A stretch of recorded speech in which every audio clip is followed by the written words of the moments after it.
I take time off. You know, I'll pull disappearing acts sometimes when people don't see me posting for a while. They know that I'm either concentrating on my children or work or a new album, or I'm just sleeping. Hibernation mode. I am very solid with my faith. I do have faith that everything I do is for a reason. Whether I'm failing or I'm succeeding, I know it's all for a purpose. I'm very close to my family, very close to the few friends that I have. I've lost so many in this past year or two, or past few years. And I just hold on to my morals and values, myself, and I keep it pushing.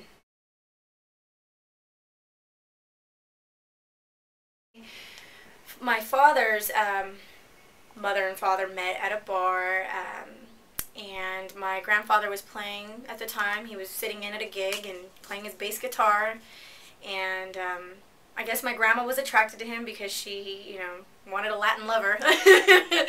And they ended up having my father, which was, I guess you could say, love child. And my grandfather didn't stay around. He continued to do whatever he did with his life, but my mother raised my father. I mean, his mother raised him, sorry. And he grew up with her playing the piano and singing. Sweet, angelic voice she had. She never did anything music-wise, but she could sing, and she could play that piano. So that stuck with my father growing up, not to mention the raw talent that came from his blood. And oh my God, he is a monster. He taught himself to play the drums, the harmonica, guitar, acoustic, and everything else you can think of.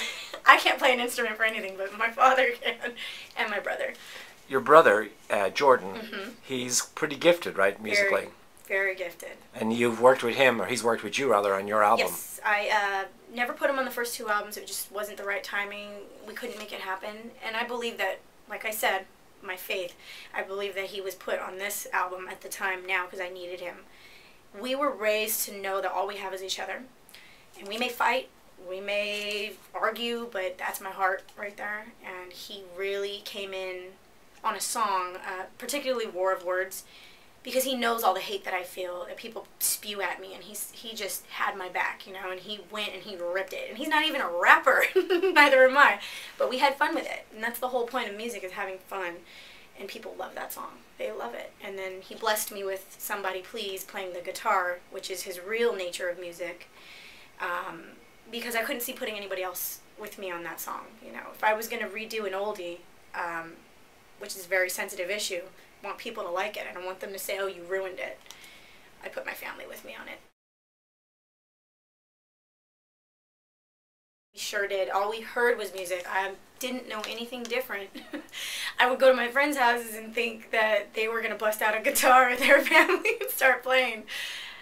Obviously, I learned that that's not the case, so I'm very blessed on both sides. We just sit in and jam together, you know. Not all the time. It's not like I'm going to sing every time I show up, but he did when I was younger. One of the first songs I ever recorded, I was 13, and I sat down next to him at the piano one day while he was playing, and I said, Daddy, I want to write a song. And I said, how do you express feelings for a person that you like? I had a crush. And he taught me. He said, you just do this, you do that. I don't remember his exact words, but he helped me. First song I wrote, he took me straight to the studio in San Francisco, and they had to light candles because I was so nervous in the light, and I knocked out my first song, and he was on it, and you know, the rest is history from there. I've always just been comfortable with studios ever since.